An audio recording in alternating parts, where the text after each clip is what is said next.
Welcome to the Confessions of a Reluctant Caregiver podcast. We're happy you're here. On the podcast, we're certain that you'll relate to the caregiver stories and find comfort with your honorary sisters. Now, before we start, I want to remind you to go to our website, confessionsofareluctantcaregiver.com, and sign up for our newsletter. It's full of useful information that you can immediately use. Now, let's learn more about today's guest. Well, Jay. Natalie. We're here. I know. It feels like it's been so long that it's just been. It's like I haven't seen you forever. So it was like yesterday, maybe on a call or something. I think our guests are wondering like what we're doing. And so today, JJ and I, minus Emily, are coming to you guys to kind of talk about something pretty significant that happened over the last couple of weeks. Everybody, excuse me, has seen where we did respite and kind of heard a little bit about our journey, but we've kind of reached a new place in our journey, our caregiver journey with mom.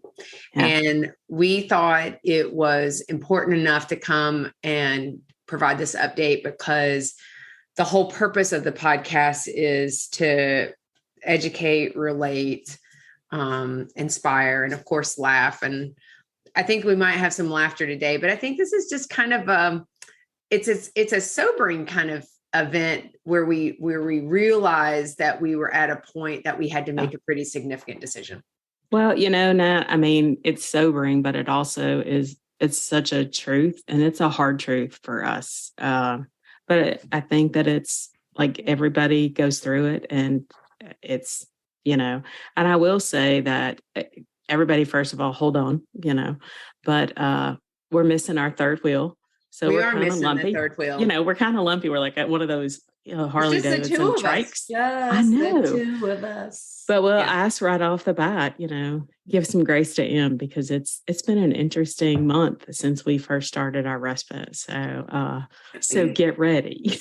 Yeah, this is an interesting journey. And I want to kind of make sure that everybody kind of bring you back up to speed, like on the last episode of what happened with the Elliott sisters. Yeah, it's like a season finale, and then now we're picking up on our new season. It is kind of like a season finale because it was. Yeah. And they talk about you have so many seasons in your life, and we have. Yeah. So, folks, this year, our dad will have passed away 12 years ago on July 4th.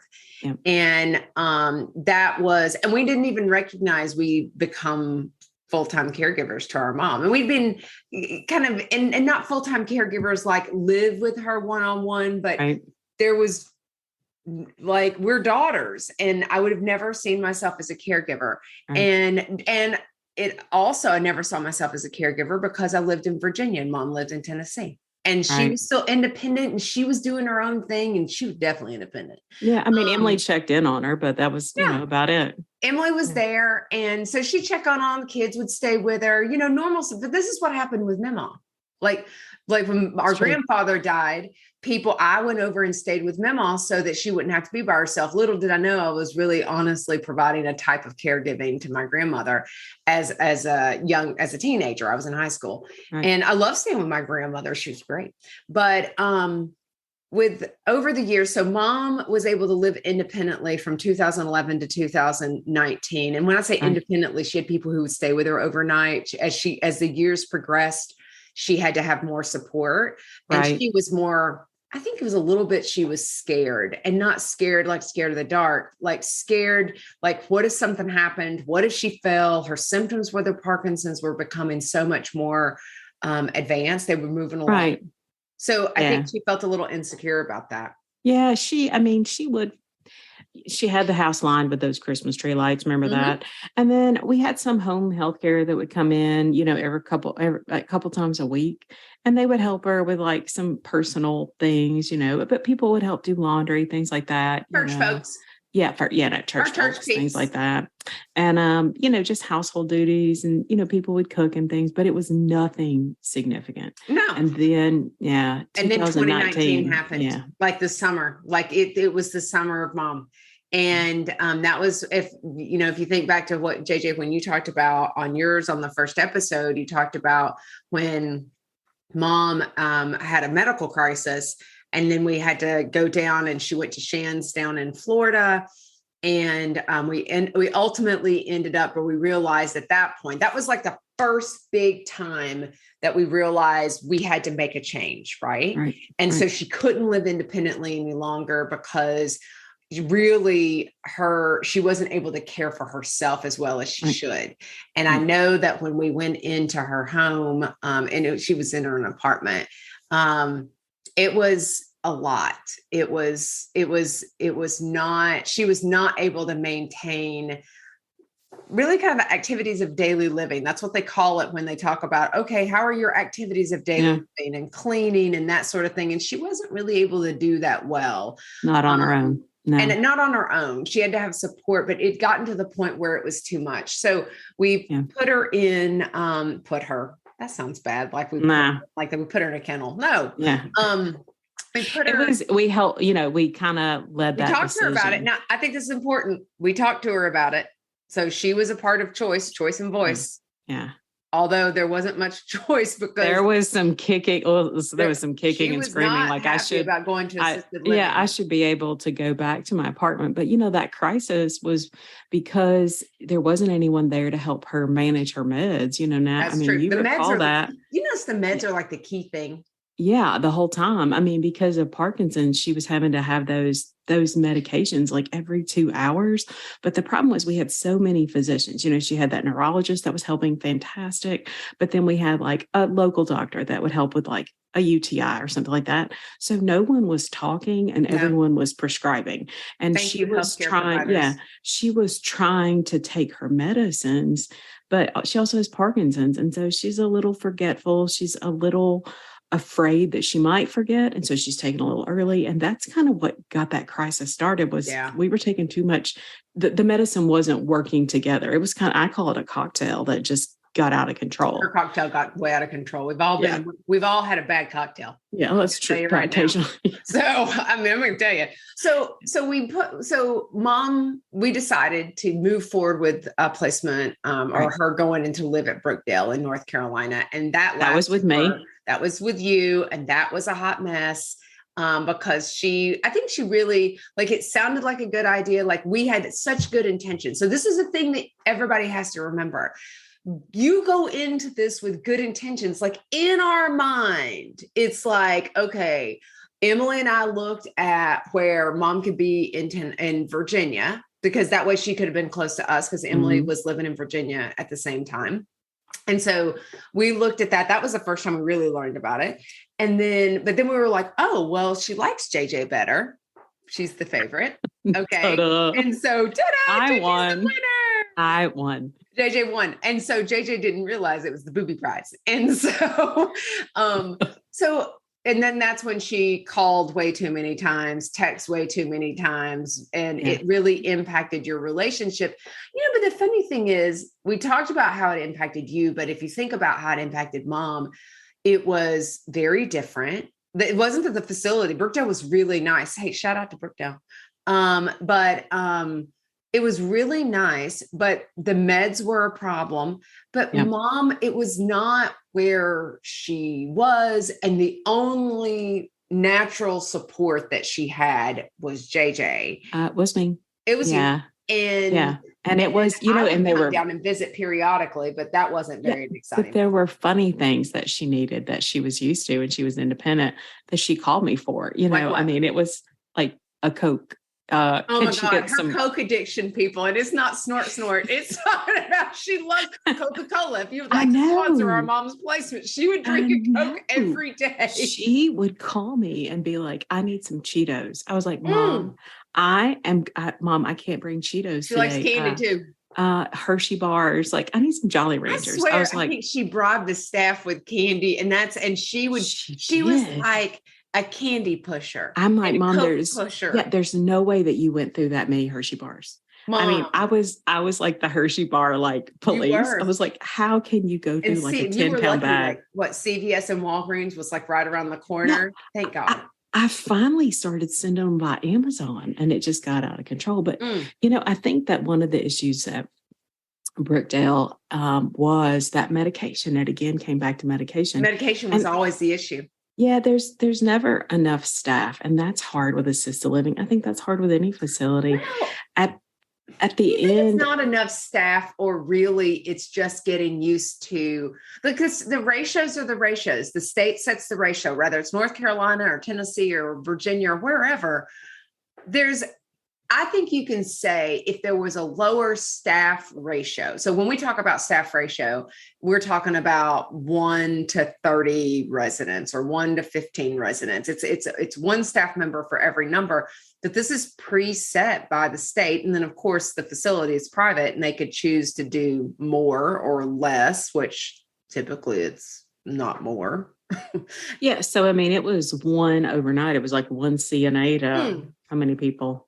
The overnight was the biggest issue because you're always staffed well with the additional support, like the executive director and admissions, and the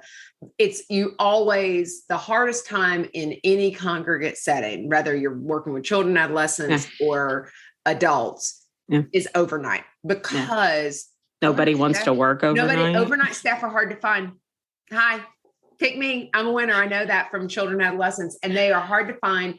And then the ratios. This is so weird. I don't know why the state thinks everybody sleeps through the night. Like, you may sleep through the night, but the reality is that there's people who have to have meds in the middle of the night. And when you have a lower, and the ratio goes up higher. So it's like 1 to 50 or whatever. Yeah. It's not the same as during the day. So that's where I think there's one person running around taking care of like 40 or 50 people.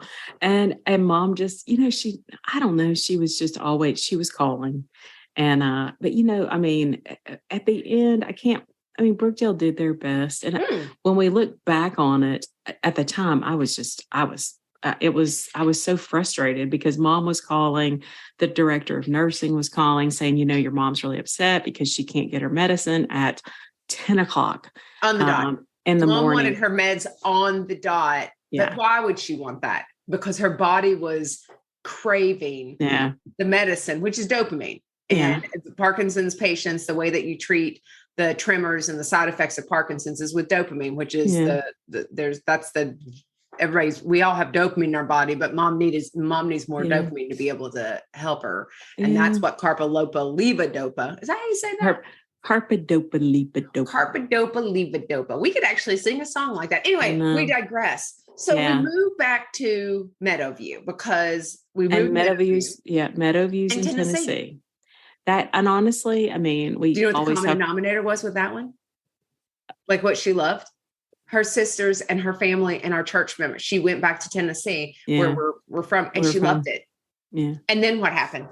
Well, we basically, in North Carolina, they basically just said, and we knew they just weren't able to meet her needs.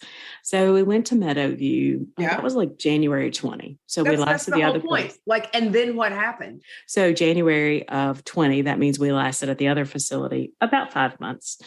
January of 20, we moved to Meadowview, another assisted living, which was about 10 minutes from our entire family. She's missing the point, people. I'm waiting for her to say it. And then they were not able to meet her needs. No, that's not what happened. Oh, what happened? March 13th. Everybody knows what March 13th, 2020 was. Oh, well, then COVID. That's it. That's the whole point. I mean, here's the thing. I would even argue the pandemic turned everybody upside down. And so she had only been when she was at the other facility, they were going out and doing activities in the community, and she was going to have an ice cream, and they were going out to eat. This was like assisted living. It was beautiful. I was like, sign me up, put me in now. I'm 46. But the pandemic happened, and I think honestly, that exasperated everything. I agree with that because, it exasperated everything. But when she was in North Carolina, it was like, can you come and see me? That was every day. The problem with COVID was that now nobody sees anybody. Nobody sees anything. And she was on lockdown, and everybody knows how hard that was for people that were in facilities. And so it exasperated everything because she's social, and they're you can't come out of your room. You can't come out of your room. Come out of your room. That's the moment where you realize you're like, I wish I'd saved more for the bigger bougie room. I mean, I'm going to lie to you but the room wasn't bad, but I mean, Yeah. honestly, we all know how it felt being in the pandemic. Anyway, we digress because we got to get to the good part. So let's keep going. Let's move along. So we didn't work out at Meadowview. That was and because of COVID, I think we stayed longer. I do think we stayed longer, friends, before we wore out our welcome, and then we almost wore out our welcome, but and then in April of 2022. They said that they didn't feel like they were going to be able to meet our needs. Yeah. And so we went to our third facility. It was code for they wanted us to go ahead and move along. Yeah. And so in April of 2022, we moved along to our third facility, which was about 25 minutes away from our family in Tennessee. And same situation. She was miserable there. And that was a facility that really the population was older. And, mom's only like 68. Yeah. And the other problem though, was she was 67 at the time, but if you think about it. So here's the problem though. In a rural community, because we're from a rural East Tennessee community, 30 minutes outside Knoxville. So we moved mom to Knoxville. Well, her siblings and our church peeps, I mean, all the people are older. As you're aging, you probably shouldn't be driving into Knoxville. And they ain't driving to Knoxville. So at Meadowview, while it was different, so each facility was different. At Meadowview, the beauty was she could be so close and have visitors all the time. And then boom, pandemic. And so I think Meadowview would have turned out completely different had we not had the pandemic. But then we had to move her we found out about the qualified income trust because we were running out of places to go. And so we found out about, we were able to get our mom on the Choices program in Tennessee. But there's only a limited number of facilities that are approved. And that was Knoxville. And so she had a placement, but nobody really came to visit. Exactly. And then by July, that was like a couple months. That didn't even hardly last at all. Yeah, that was they were not able to meet her needs. That was it's like I feel like people keep telling us we're not able to meet our needs. I'm like, well, you know what? That facility though, I don't know. They had they were special. They were the least out of all three because Brookdale was responsive until, we annoyed them. And I get it. We were those people, but I think you should advocate on behalf of your loved one. That's one of your job duties. Period. Yeah. You're advocate. Yeah. So anyway. And then we made this really big decision. I wish Emily would like have her head down right now if she was here. She'd be like, I raised my hand. And said, and we'll move through this really fast. Yeah, Emily raised, because that's, Emily raised her hand and said, we knew we were going to have to move mom to skilled nursing, or Emily raised her two options. Skilled nursing, or Emily move said, her in with somebody. Let's move her in, and I want to take responsibility and care of her. Now, remember, Mom had said the whole time, even after Dad passed, I just need someone to live with me. She had always said that. And so never found anybody full time. And I mean, honestly, I moved away for a reason. So I'm going to tell you, she kept saying, if someone would live with me, I could do this. So Emily raised her hand. And so we tried, and I said, turn around, don't drown, don't do it, because this is not going to turn out well, because at this point, mom's Parkinson's is continuing to advance. She needs more support, but I said, I will support you. Natalie says, turn around, don't drown. Emily says, I did support though. Well, you did, you were like, there's always like, once a decision is made, that's a given. We all are like, support. We're going to support the decision. We moved into like a cool condo. There was a great opportunity with this, though. She could get that duopa pump, which that was the game changer. That was like the only way we could move her into the community was the duopa pump. Yeah. And the reason, so we had always wanted to do this. It's a pump that automatically gives her the meds. And, but the reason why we couldn't do that with assisted living is because there wasn't an RN on staff 24/7. And let's make sure everybody understands this. This is like a diabetic pump. So insulin pump. Yeah. It's just an insulin pump. So this is a regulatory issue. So hello, Tennessee regulators. There is no need for an RN to be able to simply flush a tube twice a day when an individual themselves can flush it. A loved one can flush it. And so, but because it's congregate setting, the regulations were very clear.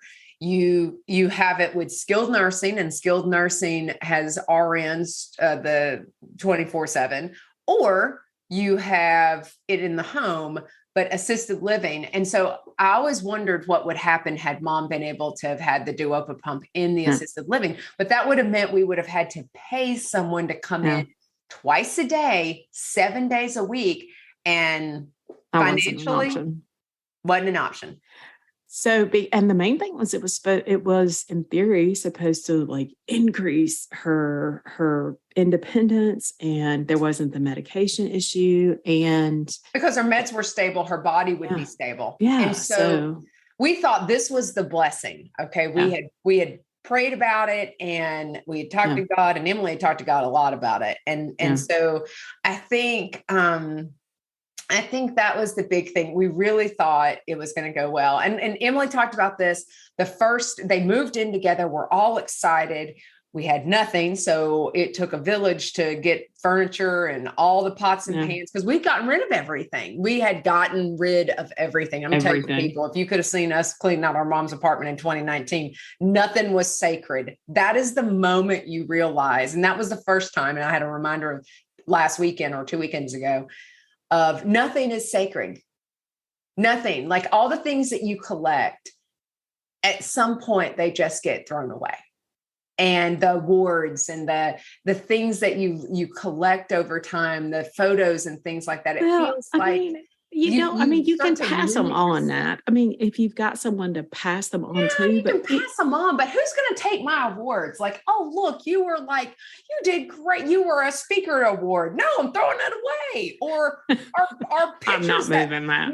Do you remember those pictures that were like 16 by 20s, like of us? Like, oh no, I feel like us that much. They were in the stairwell. Remember that? They were like, I felt like they were like Olin Mills 36 by 48. They were 80s.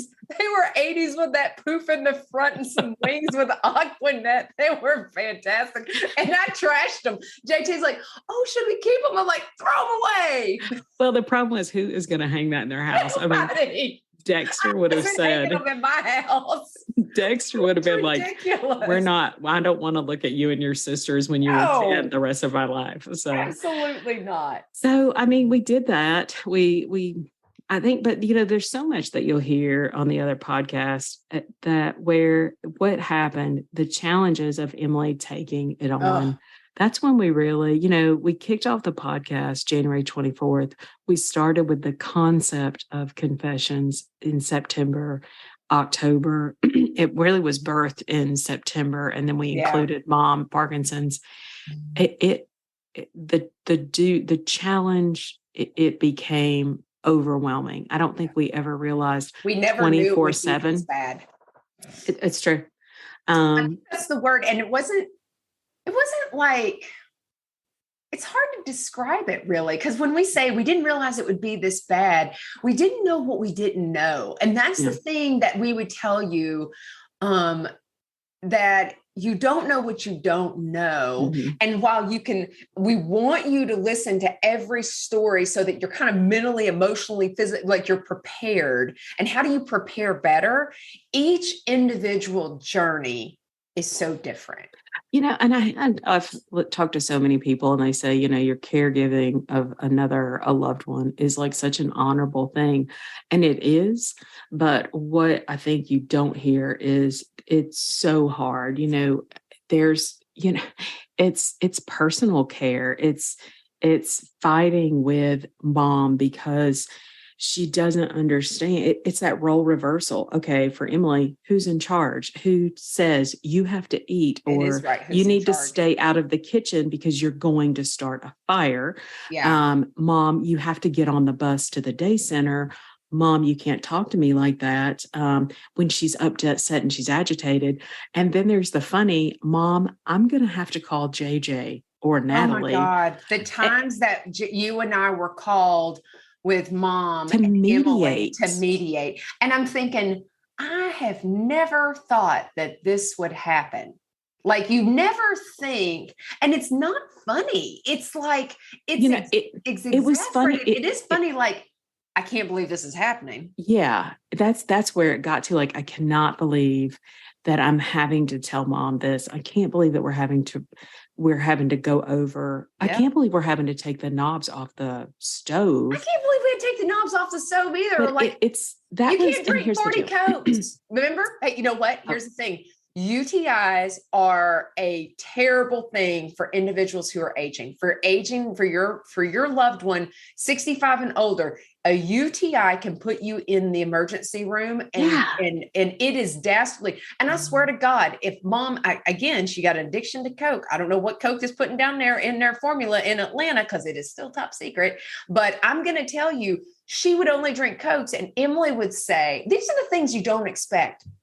Why does Mom's urine smell so bad? Like, you have your own personal care, and you're like, but it was because of She wasn't getting enough water. She wasn't getting enough water. And so these are the things you don't think you're going to talk about. My mom's urine. Like, and Mom, I mean, she'd be like, oh, I think I've got a UTI. And Emily's like, I don't understand. Like, okay. How did you get a UTI? And then we had to lay down the law. There will be no Cokes in the house. I mean, This is funny. Like, this is funny for me to say, we have to say, we're not buying Cokes, Mom. Or we're not doing this. But it also, over that time, we had trouble getting people to come in and care. Oh my God. Emily needed so much respite because it was exhausting, because Mom needed so much. And I think this is where it got really kind of crazy. It was the remote drops. Emily picked this up. Emily had just come from the kitchen. Emily, go get me something. And so you start, now this is the thing is, and I think a lot of caregivers, Jay, will relate to this. You start to hate your own name. And Emily has said that every time that. If you say my name one more time, I'm say my name one more time. And maybe others don't have this feeling, but this is where we ended up. And we won't speak for Emily. We won't speak for Emily. No. We won't speak for her at all. No. But we got the phone calls. And to a certain extent, I was like, okay, Em, I mean, come on. She just wanted a granola bar, or she wanted some yogurt. Yeah, why wouldn't you just give it to her? Give it to her, Mm-hmm. So, and then we realized, because it had gone back and forth for months and Emily and Mom, this is the thing. This is the other thing you don't realize. Mom fired Emily as a caregiver, and then Emily would turn in her notice. And I'm like, and see, this, isn't that interesting, Jay, though? Emily's like, I can't do this. And we call it turn in your notice. Like, I'm giving notice like we would an employer. And we're not your employer. And that's the thing about long distance caregivers. You have to understand the person who is in the middle of it, in the thick of it, who lives with that individual and is dealing with it day in and day out. Like, no matter how much, Jay, you and I supported Emily from afar, that didn't mean crap, because we weren't in there like every time hearing my name 400 times saying, get me this, get me this, get me this, get me this. And it wasn't about not wanting to. It's like reluctant caregiver. It's not wanting to, but at some point you're like, damn, can I get a second to breathe? Yeah, it was, and Emily would say, I'm going to take a bath. And she talks about self-care a lot. And I was like, and she'll hear this. She does love a bath. She loves a bath. Has. But it would be like, all right, well, you took a bath, what was Mom doing, and you think about things like that. And I didn't want to question her, nope. She's working so hard, and she is, and we needed respite care. There's very minimal respite care that was part of our program. Thank the Lord. So we would pay people to come in and try to do respite care. We were blessed. Emily met somebody, and I think that was the silver lining. That was a really big silver lining. their first couple of dates, they went out to breakfast while mom was at the day center, and very romantic. Very. But then, she didn't ever deserve to stop her life. She was only 44 when this started. And so when do you get a date, or when do you get to go out? That was my point back in August is, are you going to be willing to give up your life? And there's so many people though we've talked to, and they were like, well, you don't give up your life. Well, for Emilie, it was Emilie, hard. she did, because, and this is really important, I don't think every caregiver gives up their life. I think that is solely dependent upon the individual's level of need. Like, what is their care need? And what we didn't see, because you're not in it every day, is we could not see mom's continued progression in her diagnosis. Until we did respite. So we're 2 respite people. So we started in August. JJ and Emilie put up a white flag, like, I am over here surrendering. I must have respite. And so JJ said, I'm going in. And I said, I'll go in too. Well, that was like January. And she said, I am leaving. And I said, I can't pick up right now. And I said, give me until this date. And so it was like that. I said, I got a week. It was February. With January is when she said, done. And I said, okay, look, if you'll give me till February, I can come in on this week. You can leave. It was her birthday. It was like around her birthday, like right before her birthday. And so Natalie was, I'll come in, I can work around. I'll come in and help for a weekend. I suck, people. I mean, I'm just going to tell you, I am really good at regulatory and policy and applications and so on, but I am not a great caregiver. You can ask Jason. I suck. You can look back, if you want a good laugh, look back on Facebook and look at our first video. Hopeful. We were so excited. We were all like, we're here for respite. Dun, dun, dun. We had our respite capes on. Yeah, we were super excited. And we were going in and we were going to be rock star. We were going to show how it was done. We knew this wasn't that hard. Well, there was 2 of us. And honestly, it wasn't that hard that Emilie was lying. It wasn't that at all. But it was like, we're going to do it, and we're going to help Emilie, and we're going to be with mom. There we are. Yeah. We were so naive. It was a complete, sorry folks, it was a complete shit show. It was from the beginning. It was JJ, Natalie. And I'm like, whoa, that's a lot of requests. And there's 2 of us. She had 2 names she could say now. And it was like, holy crap. So when it was awful. Like, even when we took her to get her hair done, even trying to get her into the car, like, and I've got a new car and I'm thinking, is that wheelchair going to scrape the inside of my car?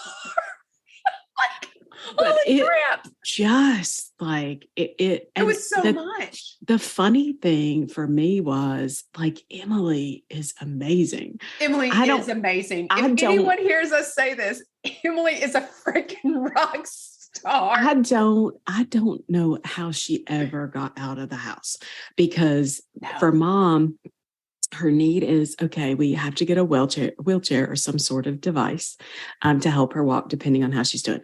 There's a backpack. There's certain personal items that she needs. She needs some water. She needs a towel. So she had some excess saliva that is part of her condition. Mom always has, that's one of the Parkinson's things. She has excess saliva, so she spits a lot. It's so gross, but you know what? She has a spit cup. Yeah. So she has water. She has to have a towel. She has to have a spit cup. She has to have her backpack. She has to have the device. Emilie needs the keys. You've got the garage door opener. You have to get out of the house. Don't forget mom's little purse bag. And then she has to do not forget mom's phone. I'm telling you, I felt like, to go get the haircut thing, it took Natalie and I like 30 minutes to get out of the house. We were late for the haircut. We left her. So we get to the haircut place and we leave her in the haircut place and we're like, let's leave. And we had only been there for 3 hours. We were like, let's leave. So she loves Missy. So Missy is a Missy's saint. fantastic. Oh, shout out to Missy. She does hair and she does a fantastic job. She fluffed that hair and it was really good color and everything. And Mom looked beautiful. So she looks so happy. You can see the picture. Yeah. So we were like, score, we got Mom's hair done. So we got Mom back home. That was the first night. And Natalie was still there with me. Mom set off an alarm. She has an emergency button that also I thought is I was on dying. Facebook. I was like, please, Jesus, take me now. Second coming. Go to the east. Where's the light? So that was our first experience with middle of the night alarm systems, where Mom pressed the button. Said to you though, because Emily said she played you. She actually, it was 2 a.m. She pressed the button, which we didn't know about, the alarm system that goes off when she presses the I need help. Out of my mouth at that point. And when I got in there, she said, I need some help rolling over. I was like, Mom, you can, I know you can roll over. She has that skill that she is not to that level. So don't anybody be like, oh, you need to help your mom. Y'all are being. Now I knew, no, she can. She can roll over. She can. And so it gets better. Then what she said? I can't remember. What did she say? No, she said, well, I just couldn't sleep. Oh, no, that was the second time she pressed the button. That's even better. No, that was when I was there by myself. Don't be giving away my story. So we're rolling it. We had a good day the next day. The Wall Street Journal wrote an article on us. That was the Saturday. That was really cool. We had a lot of fun with that. She did really well. All three of us were there.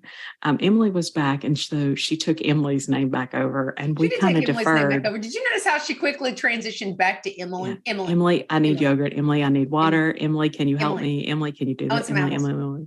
So that was great. Natalie and I got our break. We had only been there 10 hours. And then Emily, by 12 o'clock, Emily was like, see y'all. So peace out.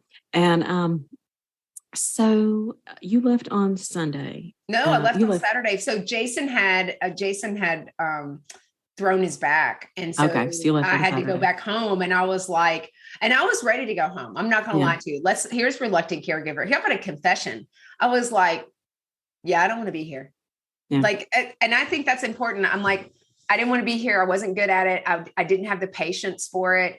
I felt like my anxiety was going through the roof because it was creating a lot of anxiety for me. And that sounds selfish, but if you don't recognize your own anxiety and how to manage that, Emily is a saint, and I do not know how she dealt with that all the time, but we all have different gifts. That's the way I put it. Jesus gives us different gifts. And that was not yours. My gift is negotiation skills. So that was me left alone. Sunday through Wednesday evening. Ooh, that was bad too. Your videos, you started looking like hell in those videos. That's true. But it was you brushed your hair or your teeth at some point. Towards the end, I think you were just like, woo. Yeah, I was happy to be alive. But what happened, and again, if you kind of pop back in and you see those, because it was kind of like a video diary. Sunday, I get up, I'm so excited. I'm like, we're going out, we're going to church, we're going to do this. She wasn't ready to do that. Nope. And, we hear these stories from these people who do podcasts. Am I not listening? Like, they're warning me about these things. They totally told us. Yeah. Do what the individual can do, not what you think you want to do, not what you think they want to do. Do what they're actually able to do. That's our advice. People, do not put your own expectations on others. Yeah. And she wasn't able to do any of that. And that's okay. That was super. That was the Super Bowl Sunday. Oh, it was Super Bowl Sunday. That's true. So, but during that day, even in all my frustrations, as I watched her, I don't think I was really prepared for the amount of decline that, I had seen her at Christmas. So this was like 2 months afterward. It was early December, actually. And so even in that amount of time, I was watching, I saw a significant amount of decline. And so for me, that was the day when I started to really decline, like, oh my gosh, what's going on? So I'm like, physically for her, I'm like, geez, is this like, get me water? Can we da-da-da-da-da? But she also really struggled that day physically, like getting out of her chair, doing personal things that she needed to do. But in addition to that, there was me thinking, oh my gosh, this is my mom. Look, she really is like, look at this situation that we're in. Monday, we went to the doctor, dumpster fire trying to get her in the car again, me trying to get her in the car, absolute dumpster fire getting her out of the car. I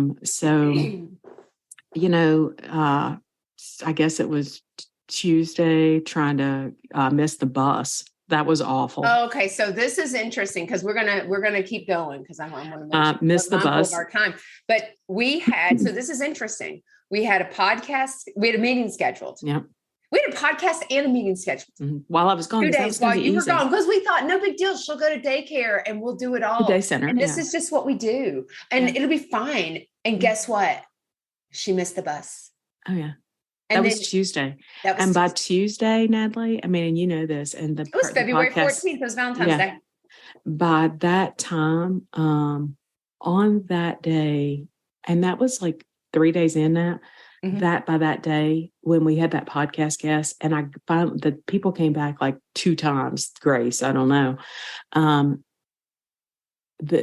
I finally got her to school or to the day center that day. The day center. I was such in a state of just disarray. And I was so overwhelmed that I couldn't do the podcast. Like emotionally, I was I'm going to say this is the mental health word. You were so dysregulated, and normal people words is you were so upside down. Your anxiety was through the roof and you were working out of your survival brain.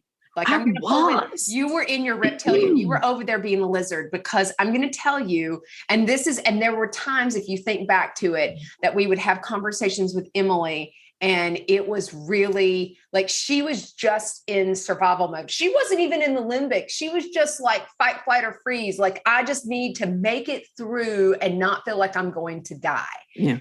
And you were like, I can't even formulate sentences. Remember you said that to me? You're like, Natalie, I can't even formulate sentences. And I'm thinking, and I don't care how many degrees you have. Yeah. Your body responded, and your brain, you responded to the stress of the situation. I don't know. And I say this with all respect, and I said it on one of the videos. I don't know how people that do it. They're like superheroes. And maybe it's because they just Emilie has this amazing routine. Like when I look at her house and her laundry closet, like all of her chemicals are lined up. And I respect that. It's like sleeping with the enemy when all the cans are in the same. And she has this amazing routine. And I know with the routine, sometimes you get it down pat, but there was also and for me, it's kind of the noise. Like I dropped the remote. I did this. For me, there was the noise in the background. Maybe I'm an anxious person, but it was every morning, get up, wash the laundry, as far as the bed linens and things like that. That's just a duty that we do.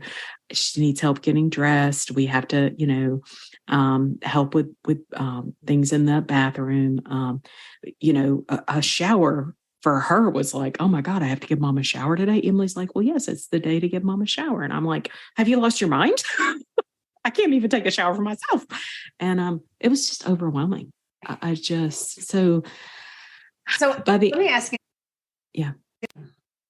So you get to the end of it, and you equally ran away as fast as Emilie drove away. So Emilie comes back, and you know what? Here's the funny thing. Emilie was calling and checking in to make sure we were okay. She did. That's a caregiver. Like she would text me and say, how's it going? Do you need me to come back early? I'd be like, and we're trying to be big. I'm trying to. I noticed I'm not even in the picture. I'm back in Virginia, and I'm all like, we were trying to be big. Like I was sitting there, like trying to support JJ with like text and memes and things like that. And I'm like, you can take your memes and stick them.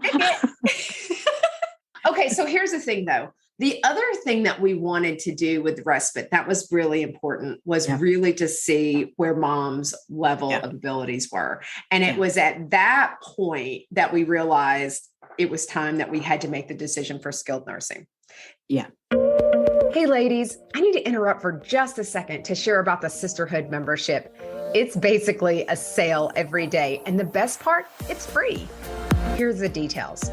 We're partnering with our friends at Benefit Hub and other care partners to save you money.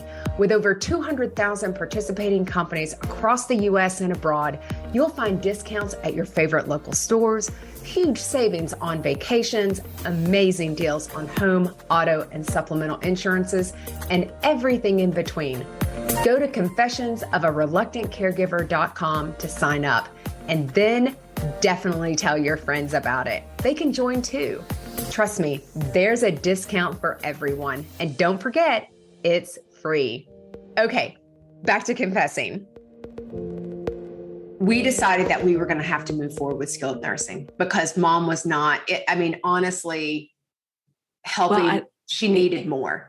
She needed more, but by the time I got to the end of it, I wasn't good. First of all, I would not survive, but we knew that it was a disservice to both of them.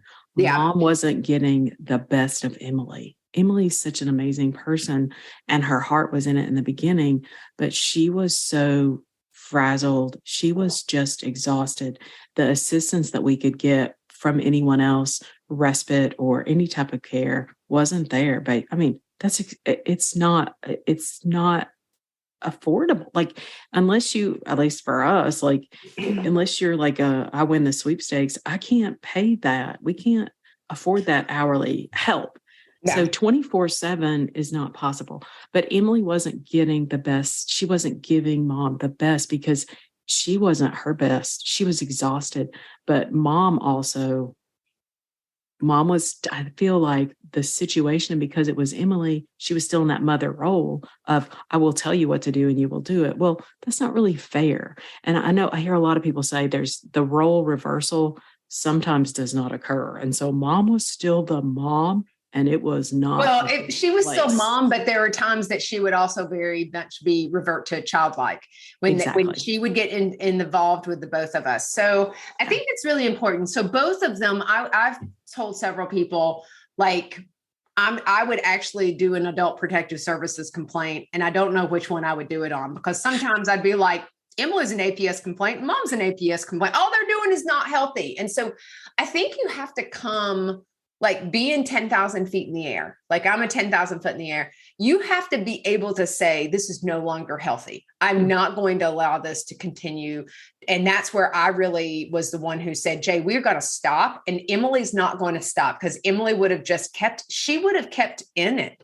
And I was like, we're not going to continue because we're damaging our relationship. So that's the other thing, is that we were damaging our relationship as siblings. We were damaging our relationship. The relationship with mom was going not downhill, but Emilie's relationship with mom was a hell in a handbasket.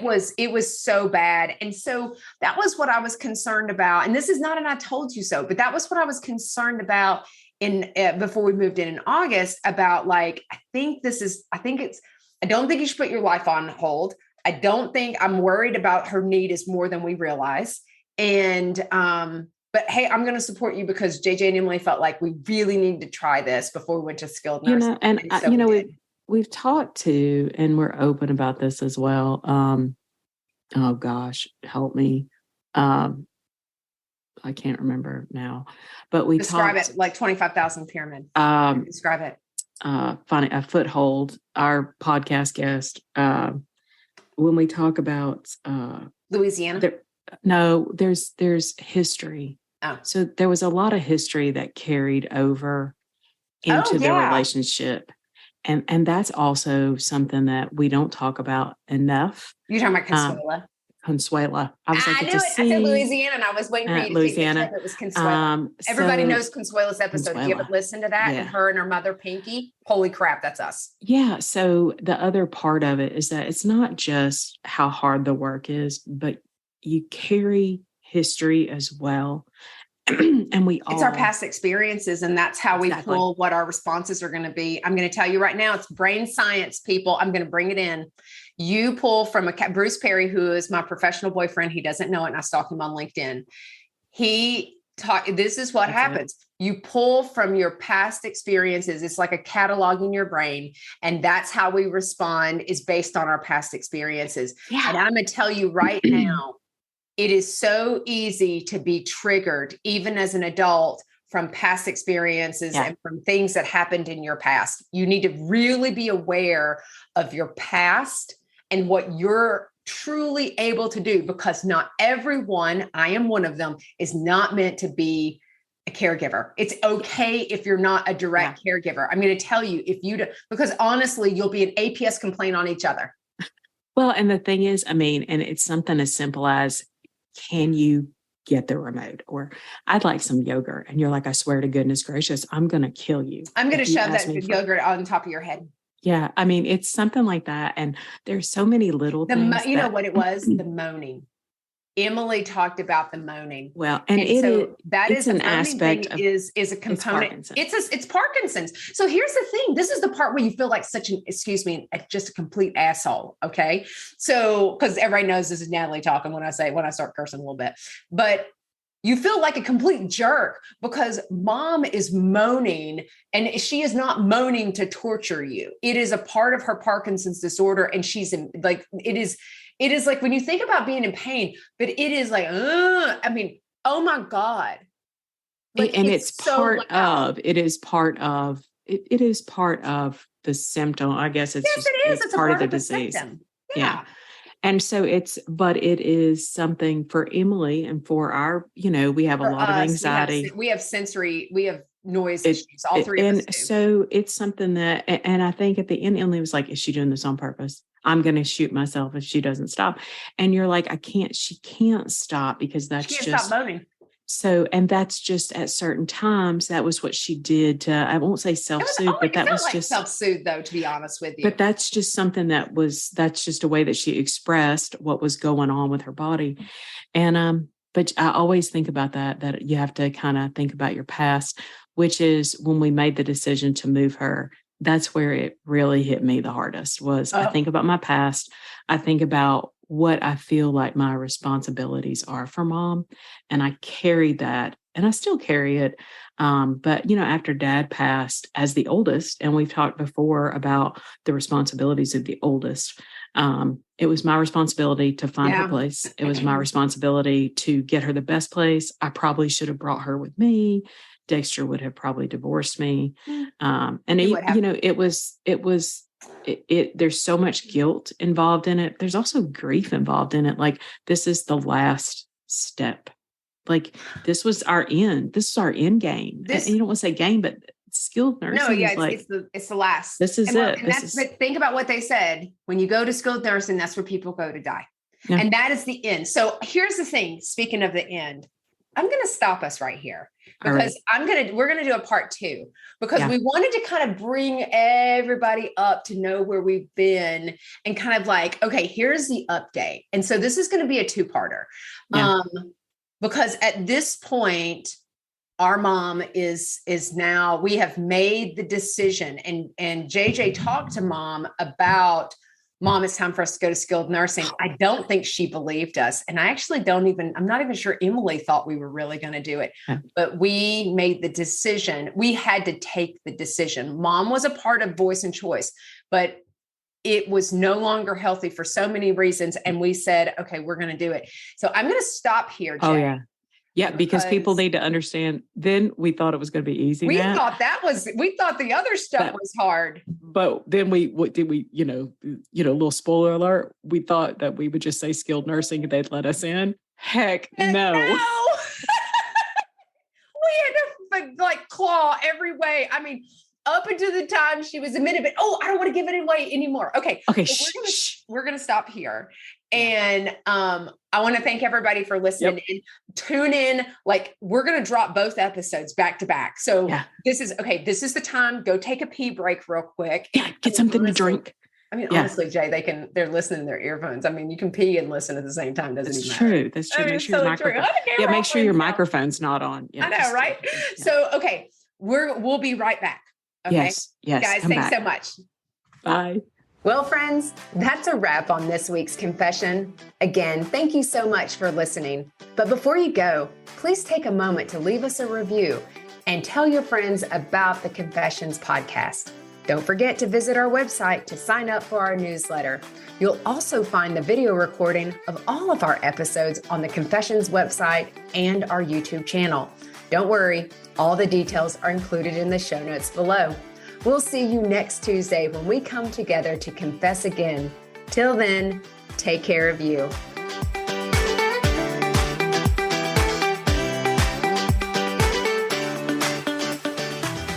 Okay, let's talk disclaimers. You may be surprised to find out, but we are not medical professionals and are not providing any medical advice. If you have any medical questions, we recommend that you talk with a medical professional of your choice. As always, my sisters and I at Confessions of a Reluctant Caregiver have taken care in selecting the speakers, but the opinions of our speakers are theirs alone. The views and opinions stated in this podcast are solely those of the contributors and not necessarily those of our distributors or hosting company. This podcast is copyrighted and no part can be reproduced without the expressed written consent of the Sisterhood of Care, LLC.